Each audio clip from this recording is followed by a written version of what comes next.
Eu já mencionei para vocês a nossa dificuldade em dimensionar as coisas, não foi?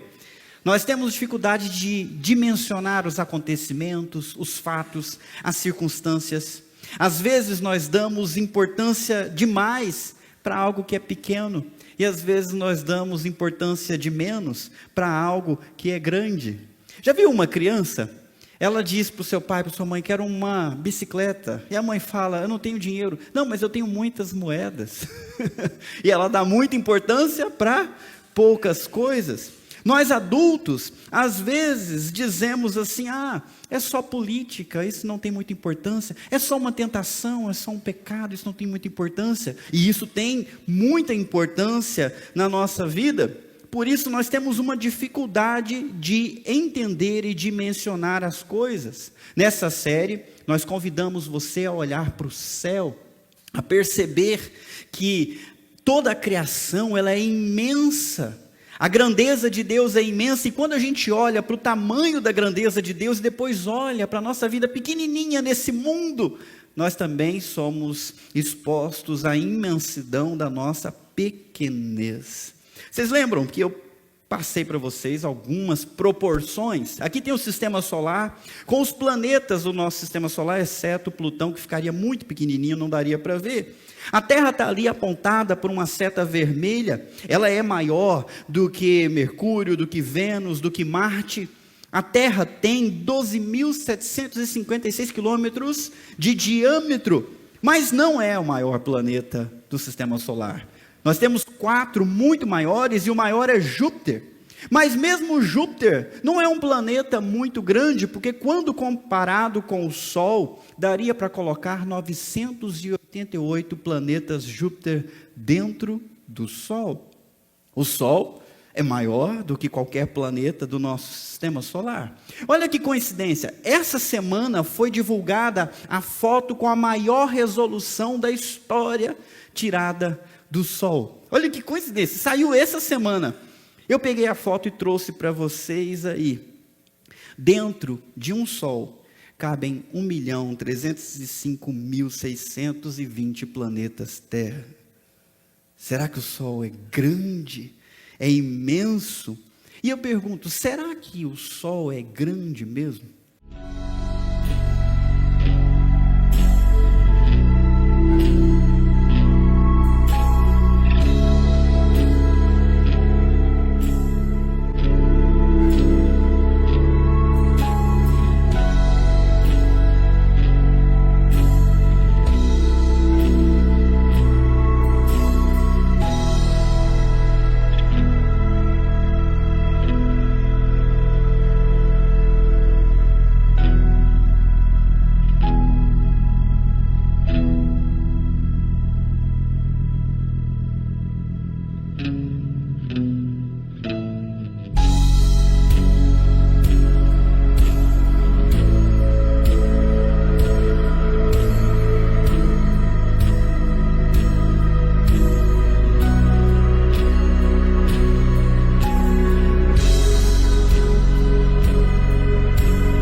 O Sol é uma brincadeira de criança quando comparado com outras estrelas, e nós estamos falando apenas daquelas que já são conhecidas pelo ser humano através dos seus telescópios. Se você achou isso impressionante, eu quero te mostrar nessa noite algo mais impressionante ainda.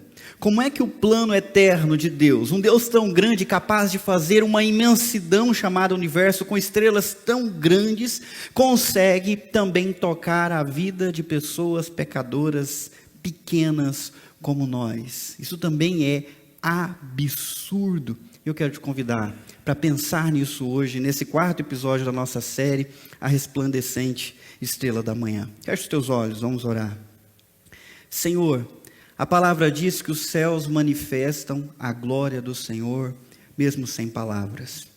E hoje nós vamos ouvir a Tua palavra, e queremos que o Senhor abra o nosso coração e entendimento para perceber a imensidão do Teu plano em relação a nós, pequenas pessoas e pecadoras. Que o Senhor venha jogar por terra todo impedimento no entendimento, toda barreira, toda desconfiança. E venha, através do Teu Espírito Santo, despertar aqueles que dormem, animar os que estão acordados e nos fortalecer através da Sua palavra. E todos que concordam dizem amém. Hoje a gente vai finalizar essa série. Na semana que vem a gente vai começar uma outra muito importante. Lá no final do culto eu faço uma propaganda para você. No começo da série, Jonatas pregou sobre a história de Esther, mostrando que Deus redime as nossas histórias. Ela chegou ao posto de rainha, ganhou um concurso de beleza, mas o propósito não era ela ser rica e reconhecida, era para ela salvar o seu povo. Deus usa uma história de uma órfã para salvar toda uma raça. Na outra semana ele pregou sobre os discípulos tristonhos saindo de Jerusalém para Emaús, porque haviam acabado de enterrar a sua esperança, de enterrar o seu sonho, e eles estavam tristes, sem entender o que estava acontecendo, não perceberam que Jesus estava ali ressurreto, andando com eles, e explicou para eles a verdadeira realidade, que mal eles conseguiam ver. Então ali nós vimos Jesus tocando com graça a vida. Na semana passada, nós vimos a história de Abraão, como que Deus, no seu propósito eterno, não quer só abençoar uma pessoa, mas transformar essa pessoa em bênção para muitas pessoas, para incontáveis pessoas. Nós fazemos parte daquele monte de estrelas que Abraão viu no céu, porque apesar de nós não sermos hebreus, nós que cremos em Jesus Cristo, somos filhos. Que desânimo, os filhos ruins que achou aqui nessa igreja. Nós somos filhos de Abraão, ele é o pai da fé e nós cremos como ele creu, então ele viu a gente naquele céu lá. Nós somos essas estrelas que brilham no meio da escuridão. A palavra-chave nessa série é redenção, o plano cósmico de redenção do nosso Deus.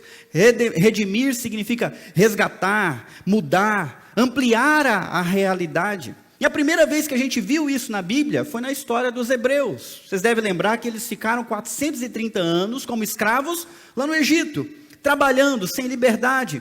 Eles não tinham quem os ajudasse, até que Deus apareceu na história e resgatou o povo do Egito, e isso mudou a realidade deles. Antes, eles eram escravos. Deus entrou na história e transformou eles num povo livre. Vocês estão aqui ainda comigo, gente? Vocês dormiram a Páscoa inteira? Vamos acordar agora, vamos lá. Antes, eles trabalhavam para os outros. Depois da intervenção divina, eles trabalhavam para si mesmo, para a sua própria prosperidade.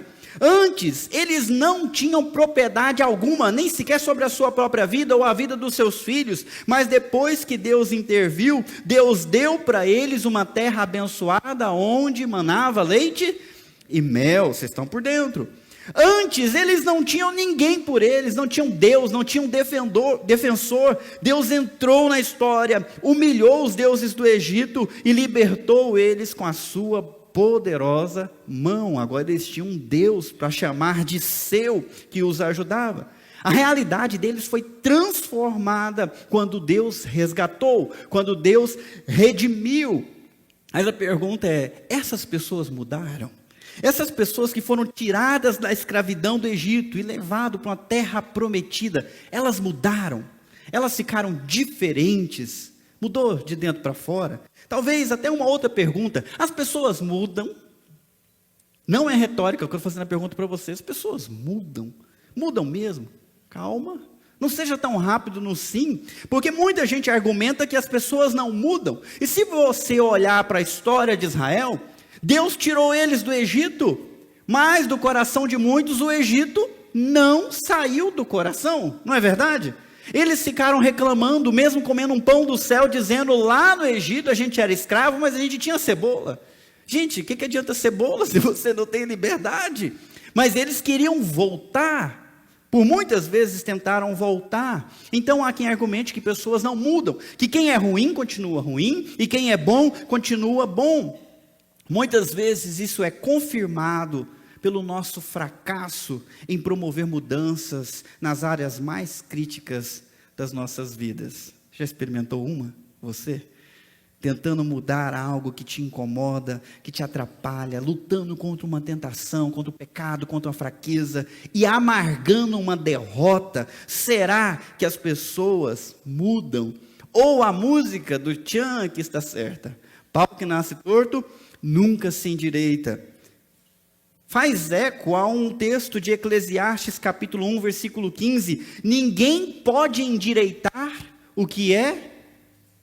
Vocês acham que o Tchan tirou a música da cabeça deles? Eclesiastes 1,15. Ninguém pode endireitar o que é torto. Está lá, se você quiser conferir. O sábio diz isso. A mudança verdadeira é muito complicada, é difícil de ver, ela só acontece quando a própria natureza da pessoa, da coisa, é transformada de fato. Talvez as nossas frustrações aconteçam porque muitas vezes nós estamos tentando mudar o que nós fazemos e esquecemos que primeiro, talvez, tenhamos que de alguma forma mudar quem somos antes de conseguir mudar o que nós fazemos ou como nós nos comportamos. Grave isso. A natureza é determinante. Repita comigo. A natureza é determinante. Vamos para a Bíblia. 1 Coríntios capítulo 15, versículo 40. Você acompanha junto comigo lendo onde está amarelo. Há corpos celestes e corpos terrestres. A glória dos corpos celestes é diferente da glória dos corpos terrestres. O sol tem um tipo de glória, enquanto a lua e as estrelas têm outro, e até mesmo as estrelas diferem em glória umas das outras. Olha só, a natureza é determinante. Terra, planetas não brilham, no máximo refletem a luz como a lua faz. Estrelas brilham, e mesmo as estrelas têm um brilho diferente entre si por causa da sua natureza. A natureza é determinante, cada natureza produz o que lhe é próprio. Vamos lá, a natureza do alto é diferente da natureza do baixo. Eu estou falando de gente alta e gente baixa. Por que alguém é baixo? Está no DNA, é a natureza da pessoa. Por que alguém é alto? Está no DNA, é a natureza da pessoa. A natureza do homem é uma, a natureza da mulher é outra. Deus não me deixa confundir, mas XX é? Vocês não sabem, né? Sabe que está todo mundo confuso, até os cientistas estão achando que isso não valga mais nada. XX é? Ixi, você está falando que vocês estão confusos? Gente, cadê os homens aqui? O povo fugiu da aula de biologia. XX é? Mulher. XY? Homem. Quando você olha nos cromossomos, o que determina se aquele bebezinho é homem ou mulher é o cromossomo XX, XY. Pode mudar? Não pode. Não dá para mudar. Porque ainda que você mude a casca, ainda que você injete hormônio, cada célula tem no seu DNA escrito XX ou XY. A natureza é determinante. Brigar contra a natureza é complicado e difícil. Você vê a Carol, queria tanto ser alta. Às vezes ela quer que eu coloque lá as roupas na parte mais alta do guarda-roupa. Eu olho para ela, por que você não cresce? Mas a gente está esperando e não está acontecendo, porque a natureza dela é essa. É linda do jeito que ela é. Muito linda, né? Dizem que os melhores perfumes vêm nos menores frascos. Eu acredito que sim, porque uma das coisas mais gostosas da vida de casado, solteiro segura a barba aí, né? É deitar do lado de uma mulher cheirosa. Que coisa boa. Por que eu demorei tanto de casar? Então tá lá, é o meu perfume, minha linda. É pequenininha, é a natureza dela. Mas isso se aplica a tudo. Outra coisa, a natureza da criança é diferente da natureza de adulto. Paulo disse, quando eu era criança, eu pensava como criança, eu agia como criança. Mas quando eu fiquei adulto, eu abandonei as coisas próprias de criança e me tornei um adulto. Tem gente achando que dá para enrolar isso, não dá. Ainda que a sua mentalidade seja de criança, é adulto e devia se comportar como adulto, porque a natureza é diferente. A natureza humana é diferente da natureza animal. Não adianta você chamar de meu filho, meu neto, não é seu filho. A natureza é diferente, ele é filho da mãe dele, é filho do pai dele, mas não é o seu filho, porque a natureza é diferente, tudo é diferente e se expressa de maneira diferente. Mas isso se aplica também em relação ao bem e ao mal, porque a natureza do bem é uma, a natureza do mal é outra. A natureza do que é certo é uma, a natureza do que é errado é outra. A natureza da luz é uma, a natureza das trevas, da escuridão é outra. Mudanças que não tocam na própria natureza não podem se sustentar por muito tempo. Você já deve ter experimentado isso. Ninguém consegue mudar ninguém se não puder tocar na própria essência de quem é. Nem a si mesmo. Nem a si mesmo você consegue mudar sem tocar na essência. Apenas que você possa mudar a sua própria essência, você é o que é. Eu me lembro do pastor Silas contando a história do sapo. Como tem gente visitando a gente, eu posso repetir. Afinal de contas, ele já foi, agora eu tenho que fazer as vezes dele. Já ouviram falar do sapo que tinha que atravessar ali uma inundação, um lago, uma poça, sei lá que tamanho que era o negócio. O escorpião não tinha como fazer isso, pediu uma carona. O sapo olhou para o escorpião e falou, não acho que é uma boa ideia. Você vai me ferroar. E o escorpião falou, que isso? É contra o meu melhor interesse. Eu preciso atravessar. Como é que eu vou te ferroar? Se eu te ferroar, eu não chego lá. E o sapo pensou um bom argumento. Deu carona para o escorpião. No meio da travessia, sentiu a ferroada nas suas costas e olhou para trás. Escorpião, o que você fez? Nós vamos morrer agora. E o escorpião olhou para ele. Eu não consigo negar a minha natureza.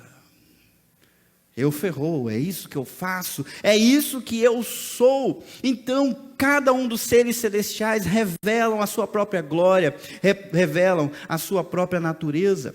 Nós herdamos a nossa natureza de Adão.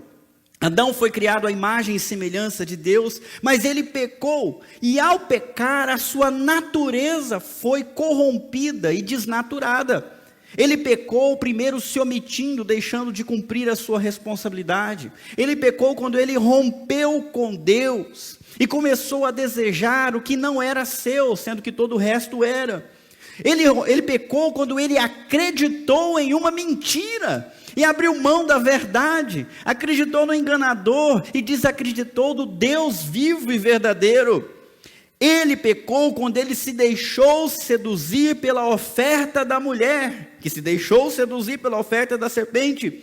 Ele pecou quando ele cobiçou o lugar de Deus. E ao pecar, a morte entrou na história e a humanidade se tornou mortal.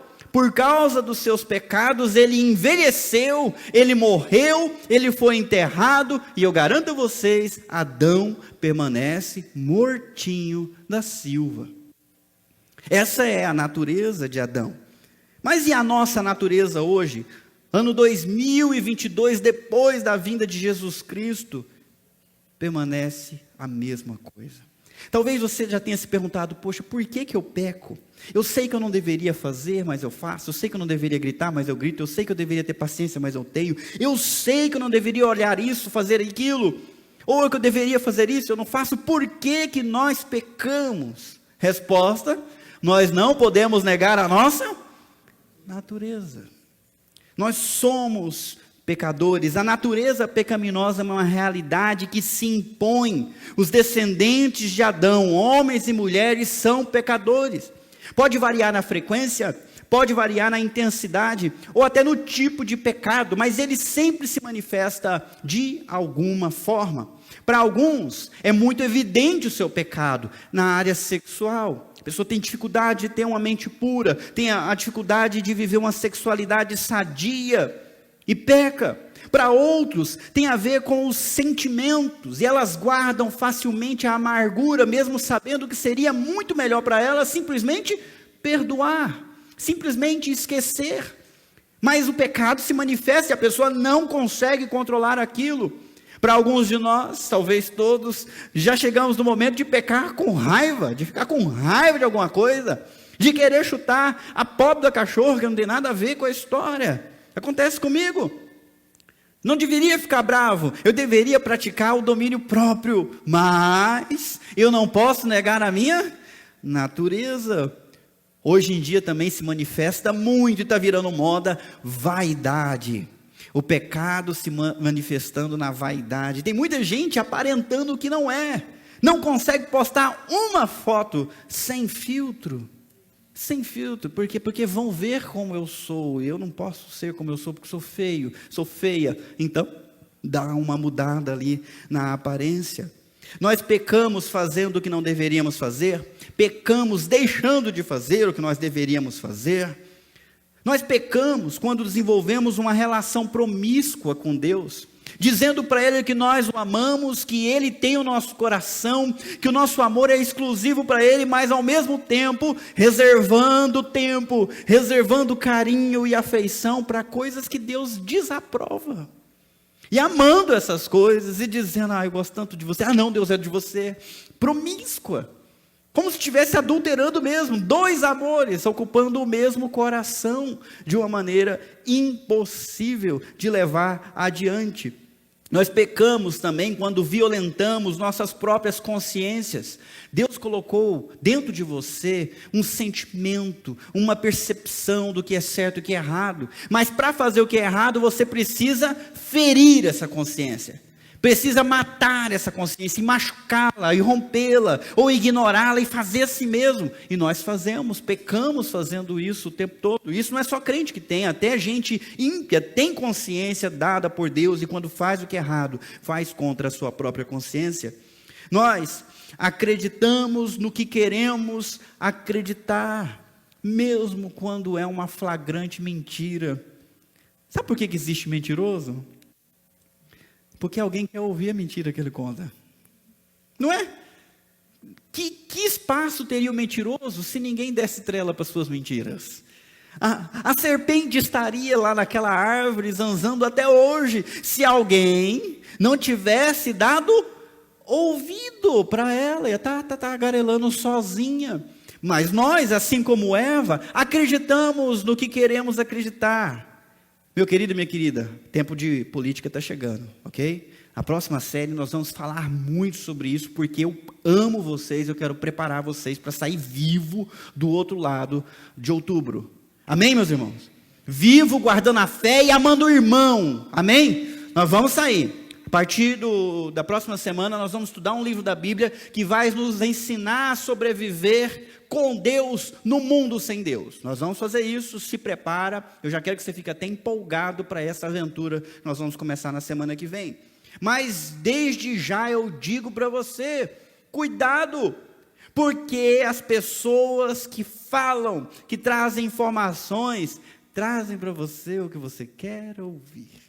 Eles sabem os seus preconceitos, eles sabem também as suas pressuposições, e eles dizem o que a maioria quer ouvir para se acreditar e ser enganados. Cuidado com isso, gente. Muito cuidado com isso, com o que você quer ouvir. Nem sempre é isso que é a verdade.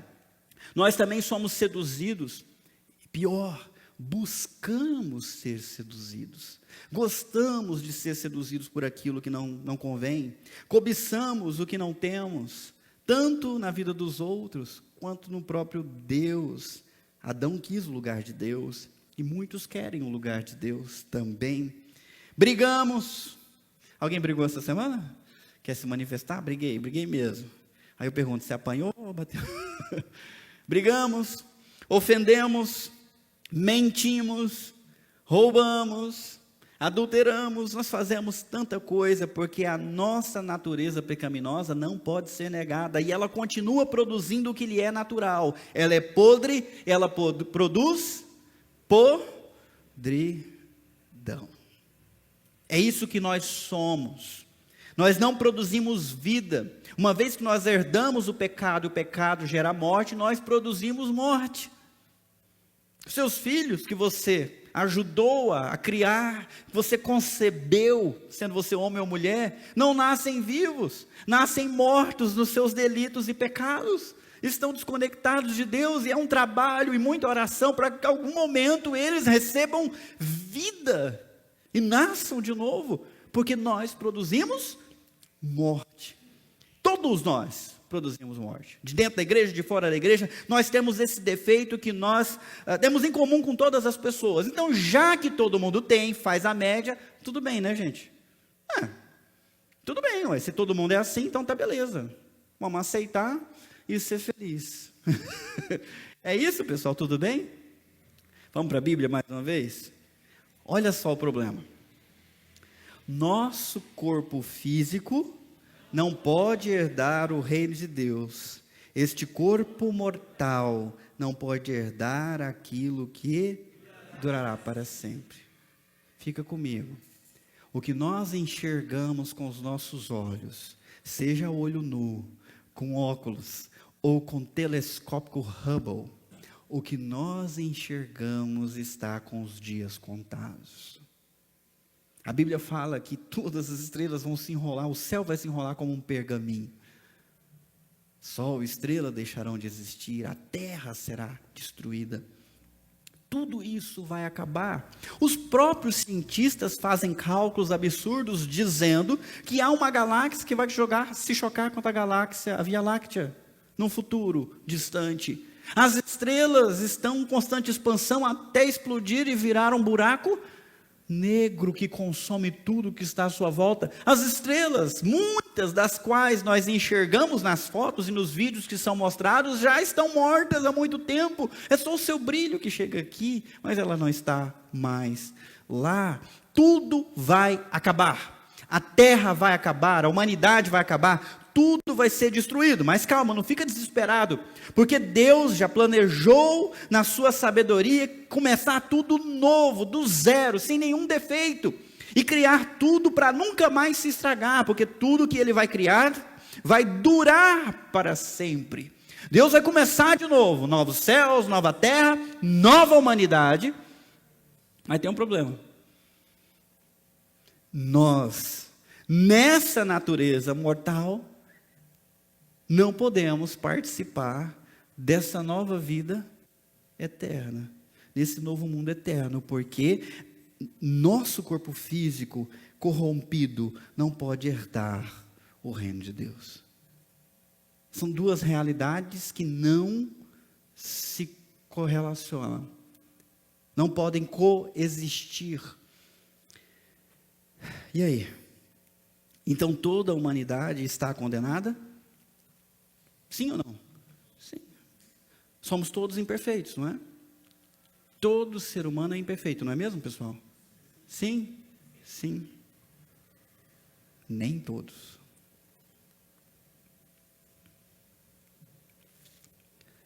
Há 2022 anos atrás, uma estrela apareceu no céu para anunciar o nascimento de um bebê concebido na barriga de uma virgem.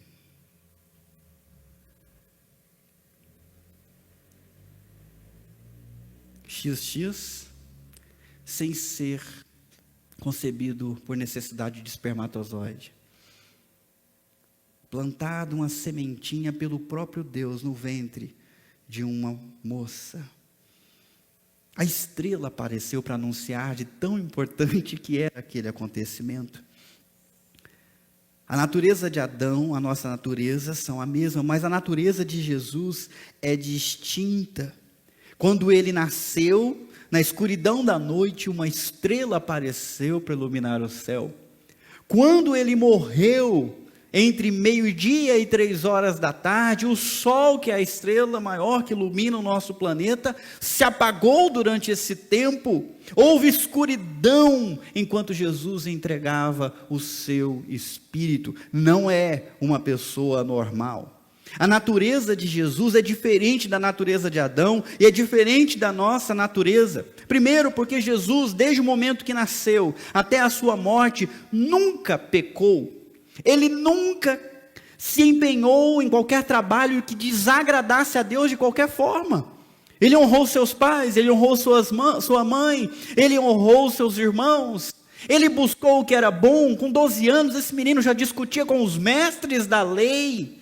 A mãe preocupada, que perdeu o menino, onde é que você estava? Eu estava na casa do meu pai. Com 12 anos, ele já olhava para o Deus vivo e dizia: esse é o meu verdadeiro pai. E ele tinha um carinho por Deus, ele queria estar perto de Deus, e ele amava a palavra de Deus.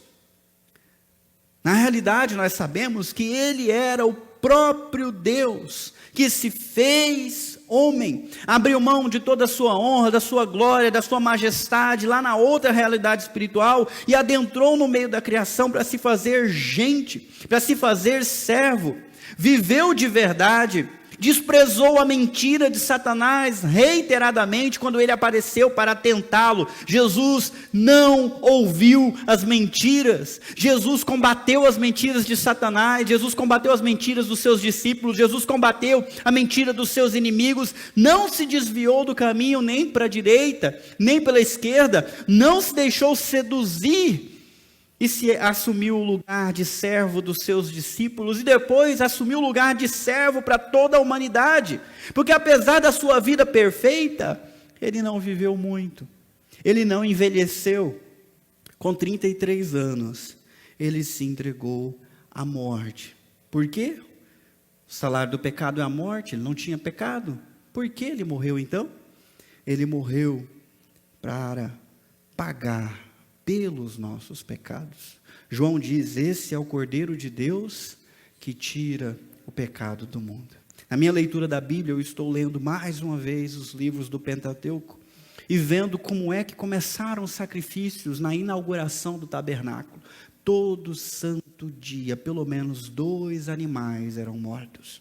Havia um ritual. Tinha que matar o bicho, recolher o sangue, pegar um pouco, aspergir nas pontas dos chifres do altar, derramar o resto do sangue dos 4 lados do altar, pegava, matava o outro, oferta pelo pecado, pegava a cabeça, algumas partes do intestino, aliás, dos órgãos internos, pegava a gordura, queimava lá a oferta pelo pecado.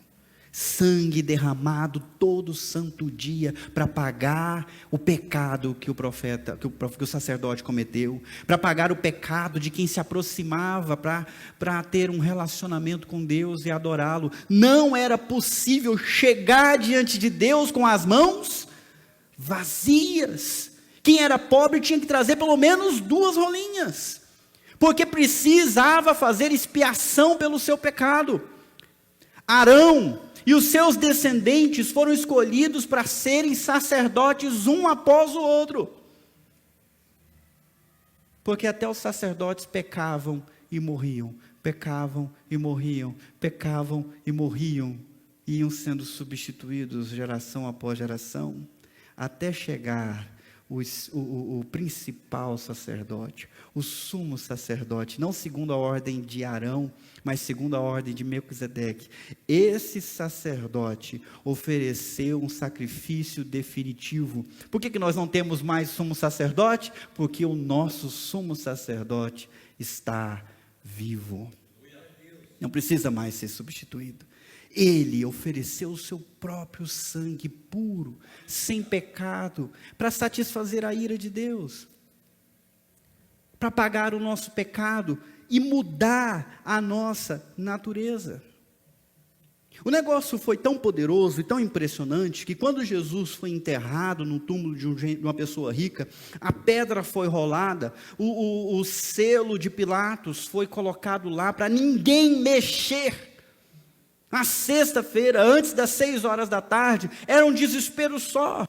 Os discípulos choravam, a mãe de Jesus chorava, os amigos choravam, ninguém entendia o que estava acontecendo. No sábado, não podia trabalhar, todo mundo está ali esperando, meu Deus, o que fazemos? Nós precisamos homenagear pelo menos mais uma vez o corpo de Jesus, vamos levar mais perfumes para ele. Assim que começaram o domingo pela manhã, as mulheres marcharam para o lugar da sepultura, mas quando chegaram lá, a pedra não estava mais no lugar, a sepultura estava aberta e vazia. Maria ficou ali chorando enquanto as outras voltaram, e ela viu alguém que ela julgou ser o jardineiro e perguntou: você viu quem pegou o corpo do meu mestre? Me diz aonde colocou, que eu vou lá buscar. E esse homem olhou para ela e falou o seu nome: Maria. E ela reconheceu pela voz e disse: Rabone. E Jesus disse: vá dizer aos meus irmãos que o Cristo ressuscitou. É por isso que nós chamamos ele de a resplandecente estrela da manhã. Porque quando o sol nasceu, a estrela mais brilhante já tinha nascido. Jesus Cristo ressuscitou para nossa salvação. Ele venceu o poder da natureza, que morre, que definha e que apodrece. Mas o corpo de Cristo não reconheceu podridão. Ele não apodreceu na sepultura, ele está vivo, ele andou, ele apareceu. No contexto de 1 Coríntios capítulo 14, que a gente estava lendo, e 15, Paulo fala, ele apareceu para Maria, ele apareceu para as mulheres, ele apareceu para os 12, ele apareceu para 500 pessoas, das quais muitas ainda estão vivas. Se você quiser lá ver, você pode ver. Por fim, ele apareceu também para mim. Por isso eu sou um apóstolo fora do tempo. Jesus Cristo está vivo. Não só apareceu, não estamos falando de visão, nós estamos falando de alguém vivo, de alguém que sentou e comeu com os discípulos para eles acreditarem que era ele mesmo, de alguém que bebeu, de alguém que assou peixe e pão, de alguém que disse para o Tomé incrédulo: coloca o dedo aqui nas feridas e veja, sou eu mesmo. Eu estive morto, mas agora eu estou vivo, conforme a previsão das Escrituras. Quando ela foi lá, ele não estava mais no túmulo. Vamos ler 1 Coríntios 15, 45. As Escrituras nos dizem: o primeiro homem, Adão, se tornou ser vivo. Algumas Bíblias dizem ser vivente. Mas o último Adão, Jesus Cristo, é Espírito que dá vida. Olha a diferença. O primeiro Adão se tornou alma vivente, ser vivo. O último e verdadeiro Adão, conforme o projeto de Deus, não só recebeu vida, ele doa vida para quem morre. O primeiro homem foi feito do pó da terra, enquanto o segundo homem veio do céu. Os que são da terra são como o homem terreno, essa é a natureza deles. E os que são do céu são como o homem celestial, uma nova natureza. Da mesma forma que agora somos como o homem terreno, a nossa velha natureza. Mas algum dia seremos como o homem celestial. Meus irmãos, no dia de domingo de Páscoa, nós estamos falando de redenção. Nós estamos falando da mudança da nossa própria essência. Todo aquele que crê em Jesus Cristo já não é apenas filho da carne, agora se tornou filho do Espírito, nasceu de novo e recebe uma vida nova. A mudança começa no novo nascimento e se completa na ressurreição e transformação do corpo no último dia. Nós estamos em processo de restauração completa, de mudança da nossa essência, deixando de ser pecadores para sermos santos como Cristo é santo. Jesus Cristo ressuscitou, voltou ao mundo dos vivos e andou, e nós estamos recebendo a mesma vida dele. O que é absurdo, porque o corpo dele, apesar de poder ser tocado, era um corpo que não impedia ele de entrar numa sala fechada, de ser assunto aos céus. Eu fico imaginando como que é o nosso corpo, depois que essa transformação for completada. Mas porque ele venceu a morte, só ele tem o poder para transformar a natureza mortal em natureza imortal. Só ele tem poder para vencer o pecado e a morte e neutralizar isso na nossa vida. Por isso nós estamos aqui. Vamos mais.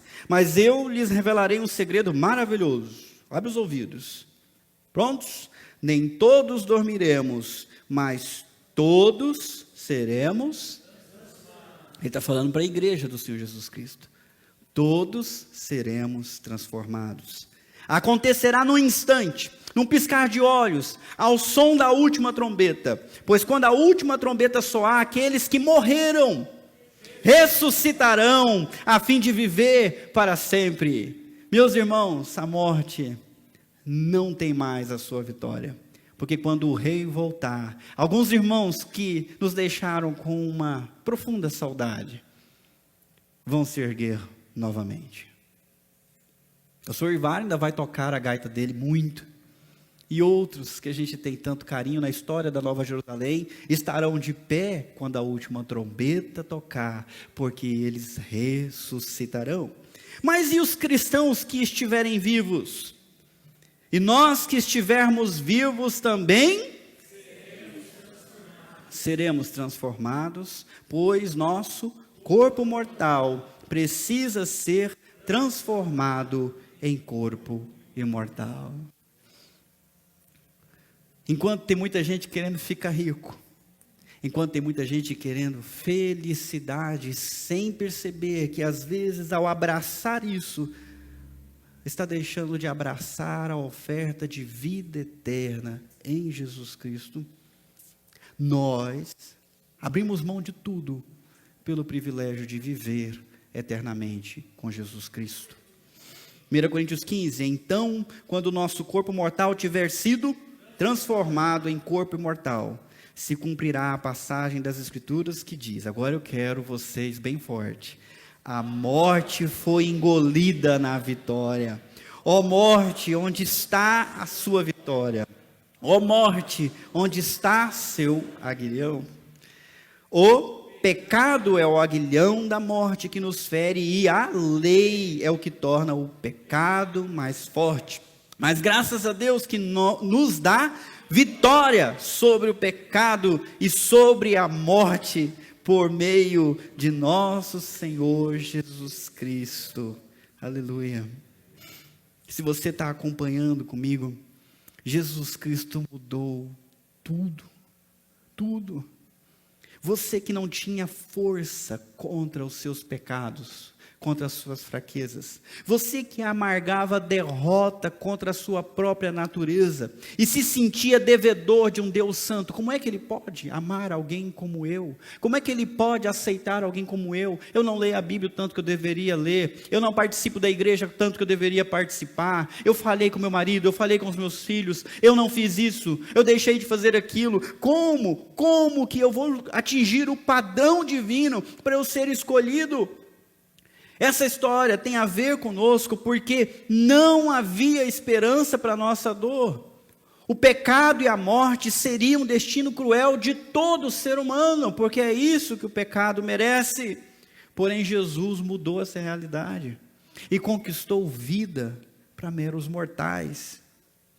Em Apocalipse 22 está escrito: vejam que eu venho em breve e trago comigo a recompensa. Como é que vai dar recompensa para quem não consegue se virar sozinho? Quem não consegue atingir o padrão? Que recompensa é essa que você dá para quem não passou para a prova? Que não foi aprovado? Olha lá, a recompensa para retribuir a cada um de acordo com os seus atos. O que os seus atos merecem?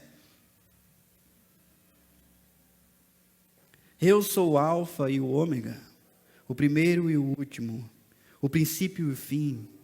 Felizes aqueles que lavam suas vestes. Os nossos atos são trapo. Mas no instante que nós cremos no Senhor Jesus Cristo, que Ele morreu por nós, os atos dele são creditados na nossa vida. A justiça dele é aplicada em nós. Nós lavamos as nossas vestes sujas do pecado no sangue do Cordeiro, e elas se tornam mais alvas do que a neve. A esses que lavaram as suas vestes, a estes que se arrependeram dos seus pecados e creram em Jesus Cristo, a eles será permitido entrar pelas portas da cidade e comer do fruto da árvore da vida.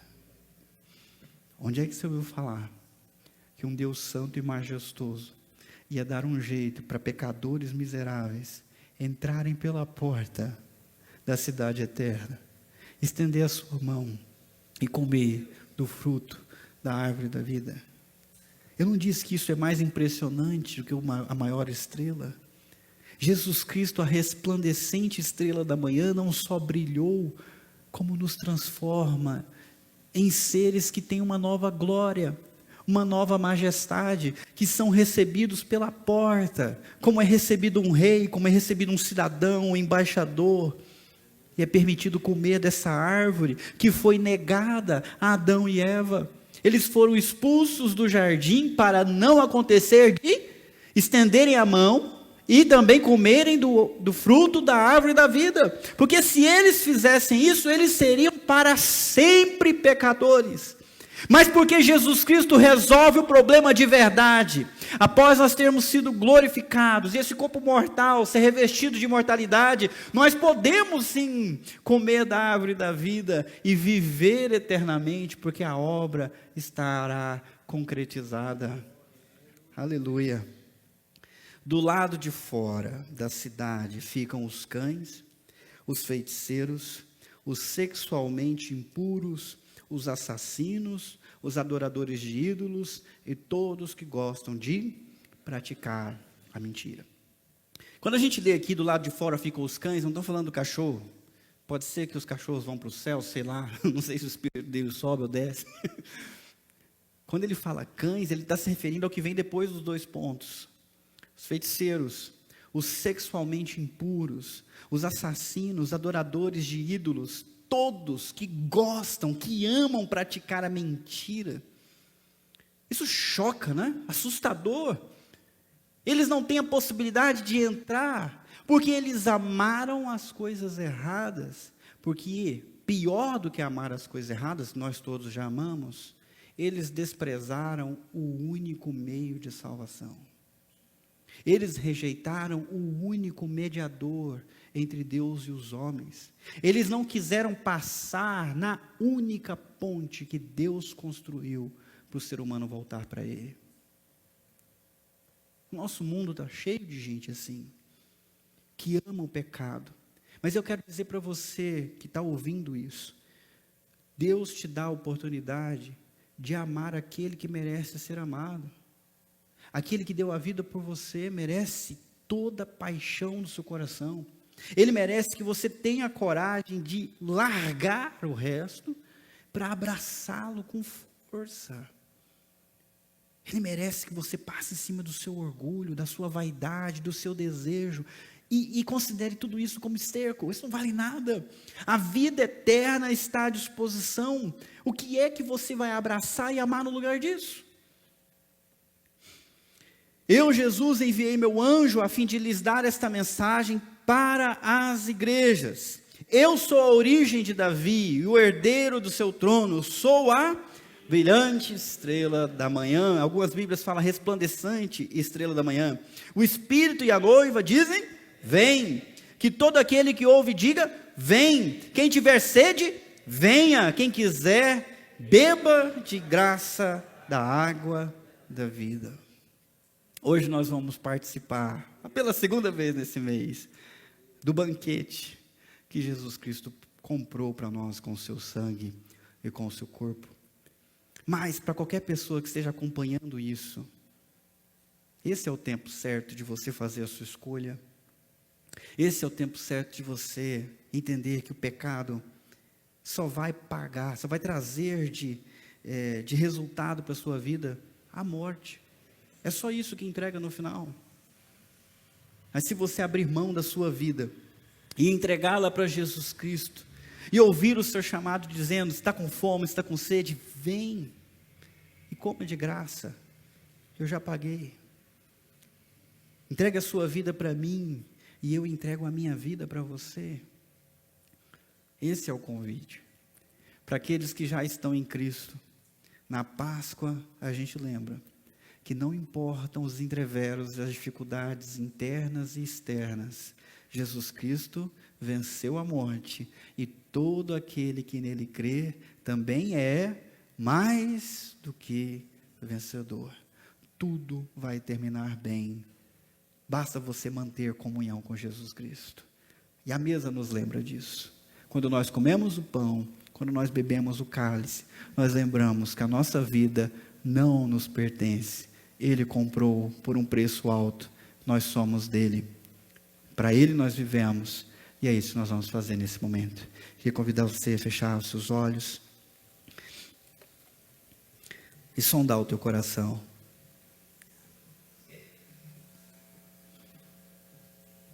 Por favor, Você é culpado de algum pecado? Falhou com alguém? No Você se princípio, sente mal diante de cruz. Deus? Um devedor? Antes de existir pecado, o amor sempre existiu. A boa notícia desse domingo de Páscoa é que Jesus te amou, pecador, e morreu pelos seus pecados, para te dar uma viva esperança. E a Bíblia fala que nós devemos examinar o nosso coração, e julgar a nós mesmos, e nos arrepender, e pedir perdão a Deus, e também liberar o perdão sobre aquele que nos ofendeu, que falhou conosco, e depois desse acerto, depois desse perdão, participar da mesa com alegria e com gratidão. Então eu vou te dar a chance de meditar e refletir. E se você ainda não entregou o teu coração para Jesus, esse é o seu momento e a sua oportunidade. Você não vai encontrar no mundo inteiro alguém que te ame mais do que Ele amou, alguém que consiga pagar um preço mais alto do que Ele pagou, para te libertar do poder do pecado e te dar uma nova vida. Esse é o seu momento de dizer: eu quero Jesus, eu vou dar a minha vida para Jesus, agora. Enquanto nós oramos, entrega a sua vida a Cristo, e assim em breve, depois de você passar pelo batismo, profissão de fé, você vai poder participar conosco dessa mesa. Vamos orar. Senhor, hoje nós lembramos do que Jesus Cristo fez, de como Ele viveu uma vida sem pecado, mas foi crucificado como um ladrão, como um bandido. E entendemos que isso aconteceu porque Ele se entregou por nós, que Ele atraiu sobre si a ira que estava reservada para nós, o castigo por conta das nossas ofensas. Ele foi castigado para nós recebermos a paz. Por isso, Senhor Deus, nós não queremos mais nenhum compromisso com o pecado. Nós não queremos mais viver a velha natureza de Adão. Nós queremos receber o Espírito de vida e viver uma novidade de vida, amando cada vez mais a verdade, amando o Deus verdadeiro e vivendo para agradá-lo. Mas ainda temos culpa, e por isso nos humilhamos diante de Ti, Senhor. Perdoa os nossos pecados, lava a nossa alma mais uma vez com o sangue do Cordeiro, e nos leva a entender que tudo foi resolvido na cruz, que já não há mais condenação para aqueles que estão em Cristo Jesus. Todas as coisas se fizeram novas, que o processo que começou não será interrompido, porque a salvação pertence ao Senhor. Renova, Senhor Deus, o nosso coração, enche-nos de esperança. Qualquer um entre nós que esteja doente de fé, angustiado por causa das suas fraquezas, atacado pelo inimigo com a condenação e a acusação, que seja repreendido em nome de Jesus, e que a verdade do que Cristo fez inunde a nossa alma com júbilo nesse instante, para sabermos que está consumado na cruz a salvação daqueles que creem. Enche o nosso coração, Senhor Deus. Nós abençoamos os elementos que nós vamos tomar parte agora, e pedimos que o Senhor se faça presente de maneira real, inundando as nossas vidas com a sua presença nesse instante, no nome de Jesus Cristo, amém.